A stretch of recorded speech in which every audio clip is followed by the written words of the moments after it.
Assalamualaikum warahmatullahi wabarakatuh. Alhamdulillahirabbil alamin wa bihi nasta'in wa ala umuri dunya waddin wassalatu wassalamu ala asyrafil anbiya'i wal mursalin wa ala alihi washabihi ajmain amma ba'du.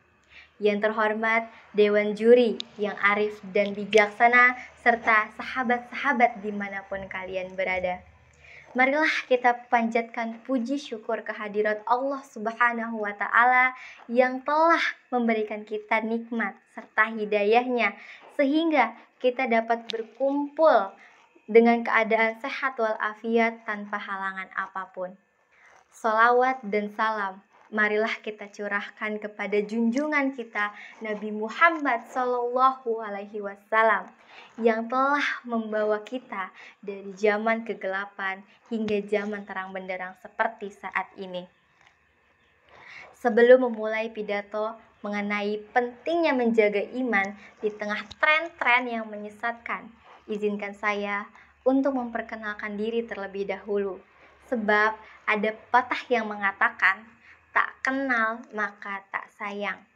Perkenalkan, nama saya Rahmadila Adelia Putri dari Universitas Pamulang. Teman-teman yang dirahmati oleh Allah, pasti kita semua udah tahu bahwa semakin lama teknologi semakin canggih, perubahan-perubahan sosial semakin terlihat. Suatu hal yang bagus jika di berbagai sektor mengalami kemajuan. Namun, di samping adanya dampak positif, pasti ada pula dampak negatifnya. Maka dari itu, kita harus pandai dalam memilah dan memilih mana yang baik dan mana yang tidak baik. Salah satunya dalam bermedia sosial.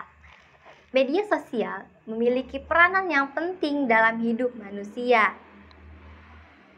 dalam bermasyarakat, sebab dapat digunakan untuk berkomunikasi, untuk bersosialisasi. Dengan satu genggaman saja kita dapat melihat berbagai hal. Kita dapat mengakses apa saja hanya dalam satu genggaman saja. Hal inilah yang sangat mengkhawatirkan dan sangat membahayakan jika kita tidak pandai dalam memilah mana informasi yang baik dan mana informasi yang tidak baik. Anak-anak muda sekarang, termasuk saya sendiri, suka sekali mengikuti tren-tren atau konten-konten yang ada di media sosial. Contohnya membuat sesuatu yang sedang viral atau yang sedang ramai. Namun, kita tanpa sadar sudah kehilangan rasa malu. Sebagai seorang muslim, khususnya perempuan, hendaknya kita menutup aurat agar terhindar dari zina mata dan mengakibatkan dosa. Tapi dengan adanya tren-tren berjoget-joget, memamerkan hubungan yang tidak halal, atau memposting foto, video yang sedemikian rupa, sehingga dilihatlah oleh banyak orang, dilihatlah aurat kita, dan menimbulkan syahwat, sehingga menjadi dosa jariah untuk kita. Ketika kita sedang makan, ketika kita sedang tidur, ketika kita sedang melakukan hal baik pun, malaikat tetap mencatat dosa kita. Sebab apa? Sebab foto atau video yang kita unggah di media sosial yang dilihat sama banyak orang menjadi dosa jariah kita. Nauzubillah min zalik. Maka dari itu, penting sekali kita memperkuat iman kita agar terhindar dari hal-hal yang membuat kita lebih dekat pada kemurkaan Allah Subhanahu wa Ta'ala. Begitu pula untuk laki-laki, tidak hanya untuk perempuan. Maka alangkah baiknya jika kita menjadi mutiara di tengah lautan kerikil. Alangkah bahagianya jika kita menjadi muslim atau muslimah yang limited edition. Betapa bahagianya jika kita mengikuti tren-tren Rasulullah daripada mengikuti tren-tren media sosial yang tidak bermanfaat. Maka dari itu, marilah kita bersama-sama memerangi tren-tren yang hanya bisa membawa kita dalam api neraka.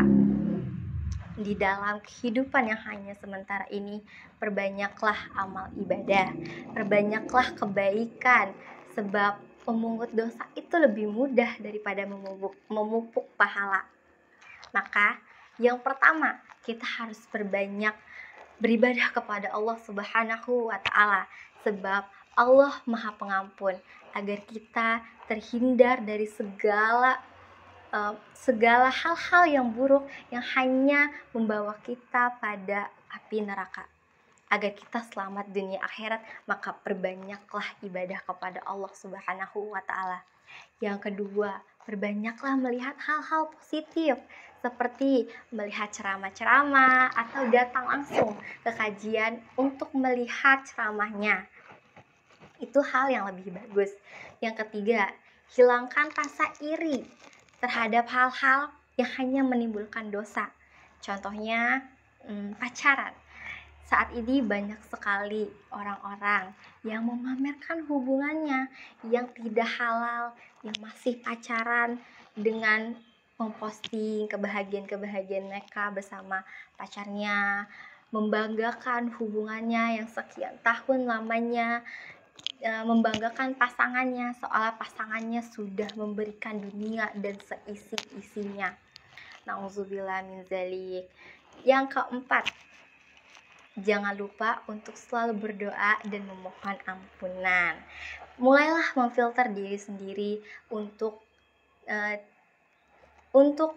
hal-hal yang lebih baik daripada hal-hal yang tidak berguna.